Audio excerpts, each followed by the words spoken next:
confia em mim, eu vim do futuro só pra avisar que este vídeo será um vídeo enorme, beleza? Tô achando que esse é o tipo de vídeo que só minha mãe vai ver. Oi pessoal, tudo bem com vocês? Eu sou a Brenda. A ideia desse vídeo surgiu com a mensagem de uma amiga.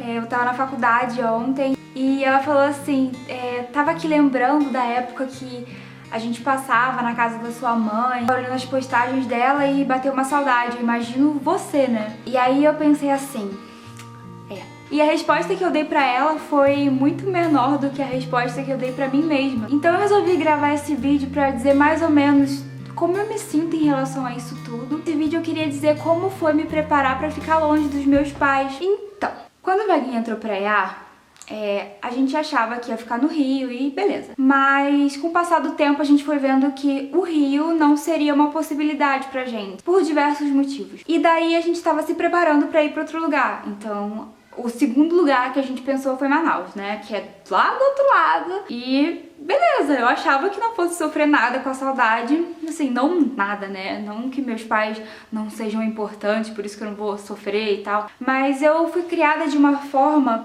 pra ser independente. Meus pais não eram daqueles que chegavam pra mim e falavam: olha, você tem que crescer sempre junto com a gente, você não pode abandonar a gente, você não pode ir pra longe, tem a sua vida aqui do lado da gente. Não. Meus pais sempre me deixaram muito livre pra tomar as minhas escolhas, sabe? É claro que uma hora ou outra eles estavam ali dando a opinião deles a respeito, né? Porque pais são pais em qualquer lugar do mundo, então os meus também não eram diferentes. Mas claro que eles me davam muita abertura e isso foi muito bom pra mim. Então eu achei, eu sou desse jeito, possivelmente eu não vou ter nenhuma dificuldade. E realmente, eu não tive tanta dificuldade não. Muitas pessoas sofrem durante anos quando estão longe dos pais, mas eu não fui essa pessoa. Engraçado também dizer que eu realmente achava que no dia que a vaga saísse, eu não ia chorar, eu ia ficar muito de boa. Eu participo de um grupo, né, de meninas que hoje já são esposas de especialistas. E era engraçado porque toda vez que tinha essa escolha de vagas, elas choravam e mandavam áudios desesperados. E aí eu pensava assim, gente, eu acho que quando for a minha vez eu não vou reagir assim, né? Pensava, né? Tadinha.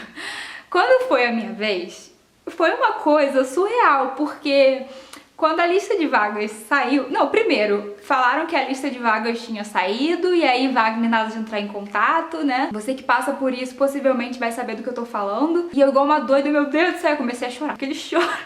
Aí eu já pensei, gente, eu acho que eu vou ser uma dessas também.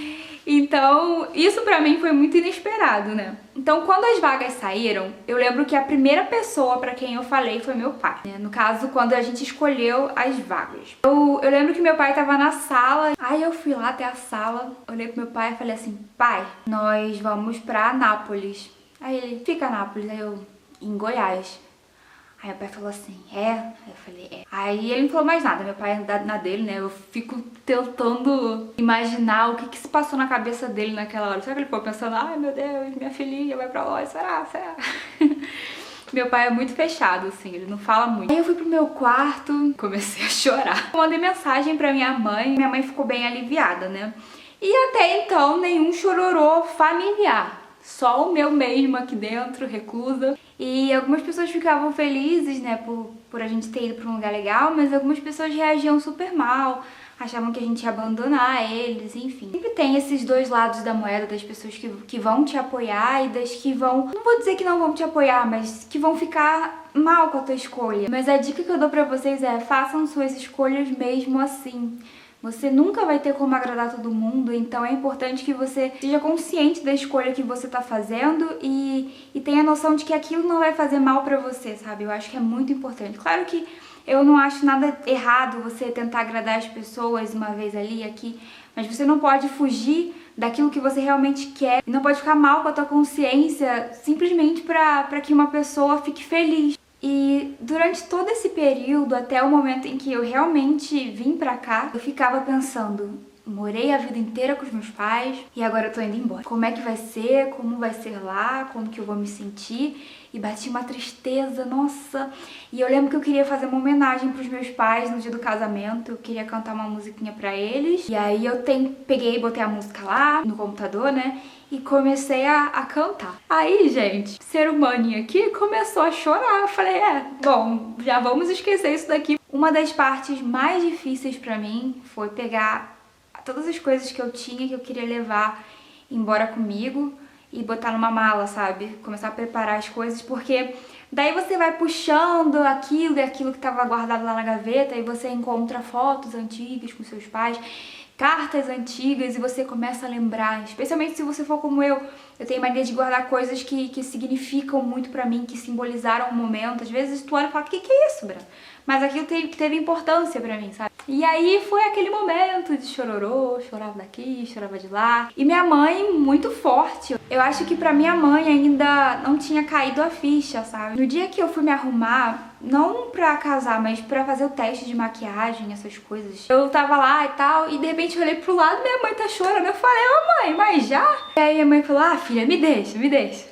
E aí eu deixei, né? No dia do casamento, minha mãe também tava emocionada, assim, mas tava bem firme, sabe? Achei que ela fosse chorar muito mais, que no casamento do meu irmão, meu Deus do céu, mas ela falou pra mim, eu não quero fazer igual eu fiz no casamento do seu irmão, porque eu fiquei chorando lá e fiquei ridícula. Agora, o chororô oficial começou na hora do embarque pra Anápolis. Quer dizer, pra Goiás, né? Porque nós não temos um aeroporto aqui na cidade. Foi sinistro, gente. Primeiro, eu tava na casa da avó do meu marido, né? E eu já tava com o coração apertado, pensando, meu Deus do céu. Quando a gente chegou lá, quem levou a gente foi meu sogro.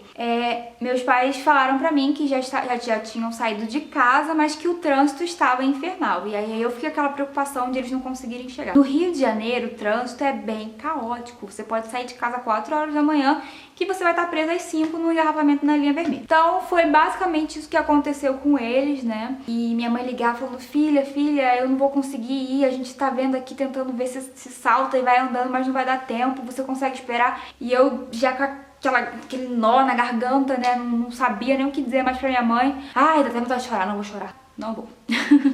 Enfim.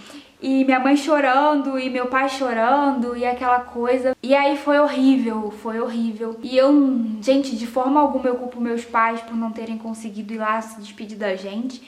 Eu acho que eles tentaram mesmo. E, assim, por um lado eu fico muito aliviada deles não terem conseguido ir, porque se eu já estava daquele jeito no telefone, você imagina pessoalmente. É horrível você se despedir das pessoas que você ama. E o ambiente de aeroporto é muito surreal. Nossa, meu Deus do céu, é realmente feito pra chorar, sabe? É horrível. E, enfim, né? E aí, minha mãe chorando, meu pai chorando, meu pai chorando, né? Meu pai nunca chora. Muito difícil meu pai chorar. Acho que só vi meu pai chorando 2 vezes na vida. Então, foi um baque pra mim. E daí a gente foi entrando, assim, pra entrar no avião, e eu fui dando tchau pro meu sogro, engolindo o choro, não conseguia falar uma palavra sem, de repente, aquelas lágrimas quererem vir. Nossa, é difícil. E aí, do momento que eu dei tchau pro meu sogro e eu já não vi mais, aí eu soltei a lágrima, porque eu não queria que meu sogro ficasse mal, sabe? Eu não queria que essa fosse a última imagem, porque eu sabia que depois ele ia falar com os meus pais, e aí, pô, ia falar, sua filha tava chorando, eu não queria que fosse assim. Eu também não queria deixar o meu sogro abalado de alguma forma, porque eu não sei se eu já falei pra vocês, mas eu e meu sogro, a gente começou de um jeito muito ruim, e começou mandando um e-mail mal criado pra ele, eu não sei se ele lembra, mas hoje em dia a gente tem um relacionamento muito bom. E eu considero sim ele meu segundo pai. Pai, não fica com ciúmes, tá? E é uma pessoa muito especial pra mim, então eu também não queria ver ele abalado daquele jeito, sabe? Então eu me segurando, mas no momento que eu não vi mais, eu comecei a chorar desesperadamente. E eu só ficava imaginando, gente, vou achar que meu marido tá me sequestrando, porque a forma que eu tô reagindo aqui... Gente, eu chorava de soluçar. Eu cheguei aqui, foi mais tranquilo, porque aí... sei lá, parece que aí você fica mais de boa quando você chega finalmente no lugar, mas quando você tá naquele processo, mais vida que segue, né?